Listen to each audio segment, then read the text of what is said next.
হলুদ দিয়ে দিচ্ছি,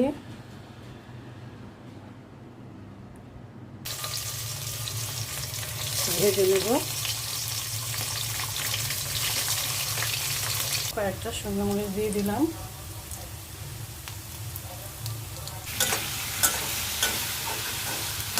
টমেটোগুলো একটু ভেঙে দিচ্ছি,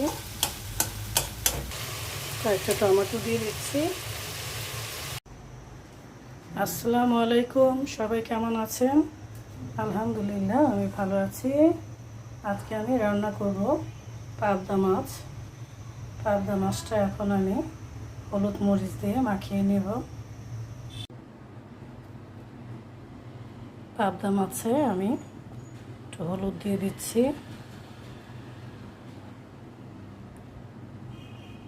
শুকনো মরিচের গুঁড়ো দিয়ে দিলাম, আর দিয়ে দিচ্ছি লবণ।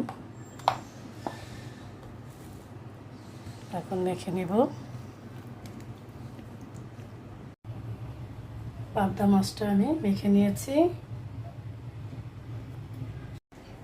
রান্নার জন্য আমি সব উপকরণগুলো রেডি করে নিয়েছি। পাবদা মাছ টমেটো দিয়ে রান্না করব, আর টমেটোর চাটনি করব। পাতিলায় তেল দিয়ে দিচ্ছি,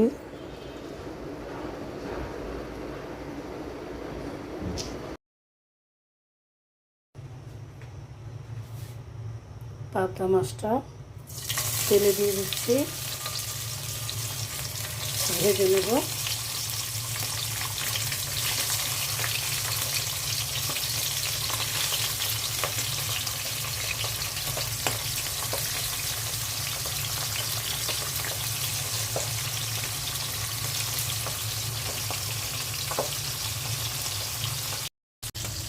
টমেটোর চাটনি করব। কড়াই তেল দিয়ে দিয়েছি, পেঁয়াজ দিয়ে দিলাম, আর রসুন দিয়ে দিচ্ছি।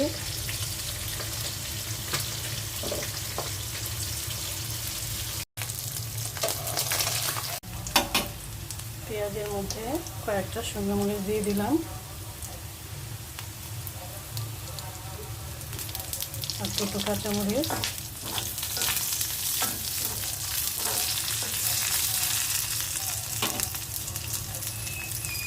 এখন টমেটোগুলো দিয়ে দিচ্ছি, দিয়ে দিচ্ছি লবণ।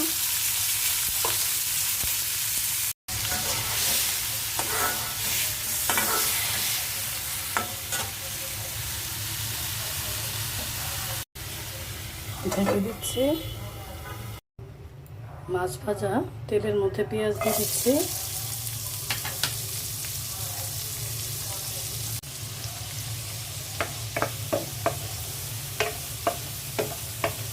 পেঁয়াজটা হালকা ভেজে নিব। পেঁয়াজের মধ্যে কয়েকটা কাঁচামরিচ দিয়ে দিলাম,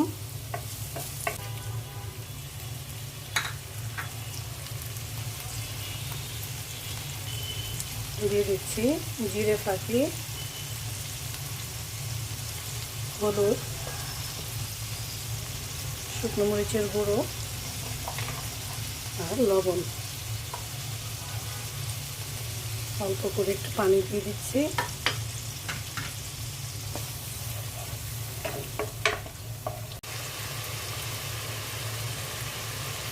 কয়েকটা টমেটো দিয়ে দিচ্ছি,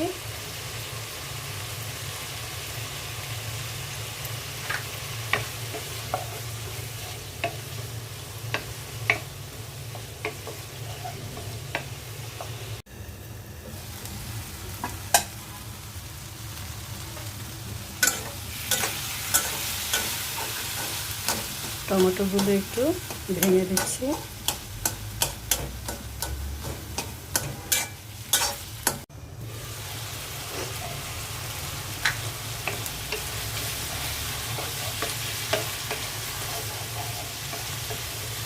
টমেটোগুলো সিদ্ধ হয়ে গেছে, মাছগুলো দিয়ে দিচ্ছি।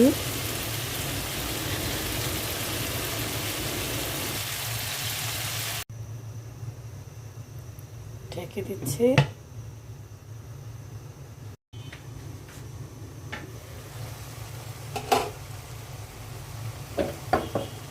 এই তো পাবদা মাছটা হয়ে গেছে। এই তো হয়ে গেছে আমার পাবদা মাছের তরকারি। টমেটো দিয়ে রান্না করেছি আর টমেটোর চাটনি। গরমের মধ্যে একটু টক খেলে ভালোই লাগবে। সবাই ভালো থাকবেন, সুস্থ থাকবেন। আল্লাহ হাফেজ।